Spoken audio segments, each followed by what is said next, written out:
Le sujet de cette vidéo est l'organigramme de composition de la matière.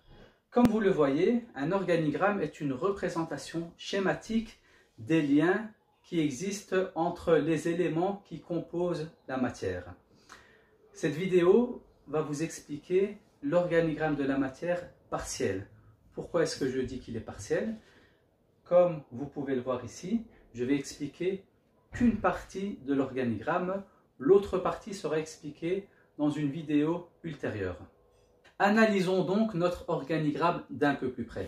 Nous voyons que ça commence avec la matière. La matière qui se divise en corps pur et en mélange. Nous allons commencer par définir qu'est-ce qu'un mélange. Un mélange est un ensemble de molécules différentes. Par exemple, de l'eau sucrée, c'est un mélange puisque on a dans ce mélange des molécules d'eau ainsi que des molécules de sucre. Donc c'est bien un mélange de deux molécules différentes. Sachant que dans un mélange, il peut y avoir plus de deux molécules différentes. Par exemple, dans de l'eau, je peux mettre du sucre, ensuite je peux rajouter du sel. Mais à partir du moment où il y a minimum deux molécules différentes, on parle de mélange. Les mélanges se divisent en deux. En mélange homogène et en mélange hétérogène. Un mélange homogène est un mélange dont on ne distingue pas à l'œil nu les différents constituants. On ne distingue à l'œil nu qu'un seul composant. Par exemple, de la mayonnaise. Eh bien, de la mayonnaise, c'est un mélange homogène car on ne distingue pas à l'œil nu les différents composants qui constituent la mayonnaise. Nous avons à côté de cela, les mélanges hétérogènes. Un mélange hétérogène est un mélange dont on distingue au moins un composant à l'œil nu. Par exemple, le mélange de l'huile avec de l'eau. On arrive à distinguer l'huile et l'eau à l'œil nu, donc c'est un mélange dit hétérogène. Revenons au corps pur. Un corps pur est une substance qui est composée que d'une seule sorte de molécules.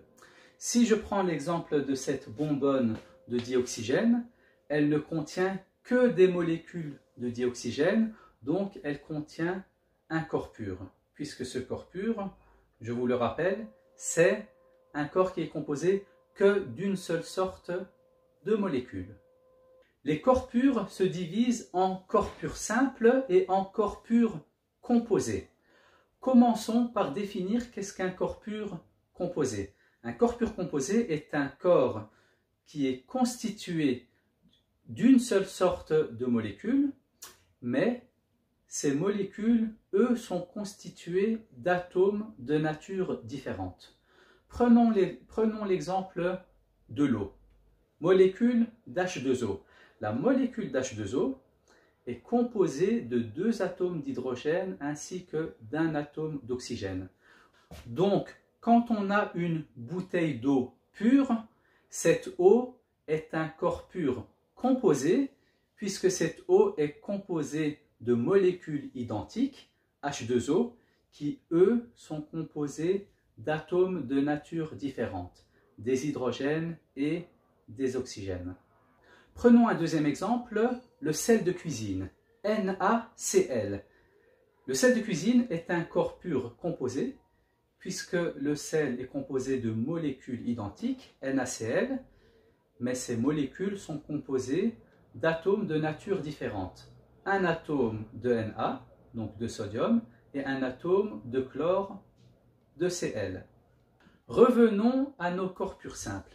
Un corps pur simple est un corps qui est composé de molécules identiques, composées d'atomes de même nature. Prenons l'exemple du dihydrogène, par exemple. Le dihydrogène, la molécule, c'est H2.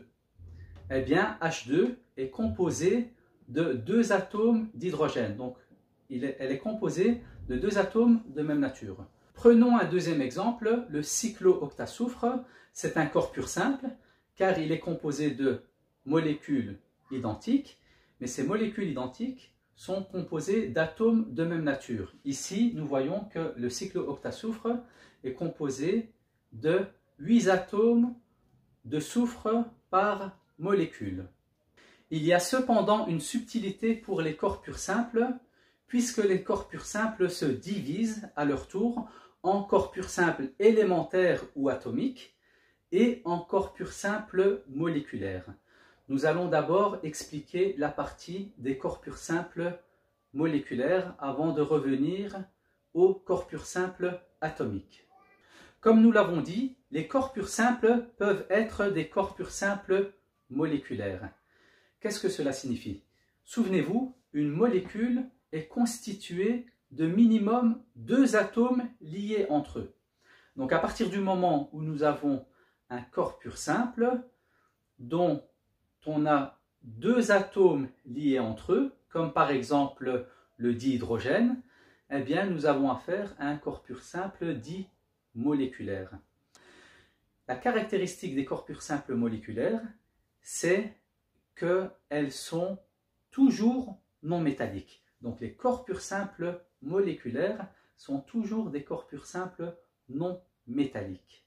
Nous allons terminer cette vidéo en expliquant que les corps purs simples peuvent aussi être des corps purs simples atomiques.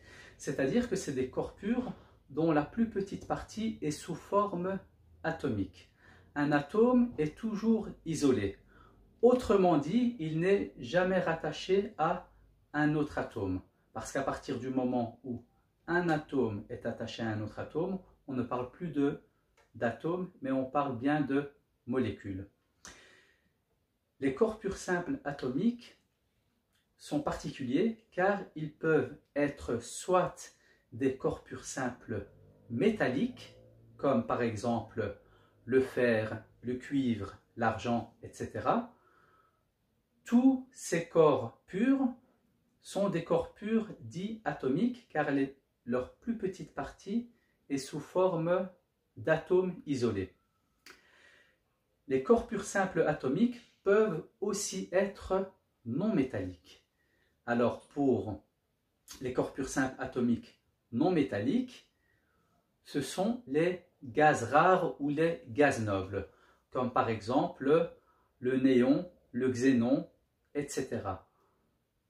Ces gaz-là sont des corps purs simples atomiques, puisque la plus petite partie de ces corps-là est sous forme atomique isolée.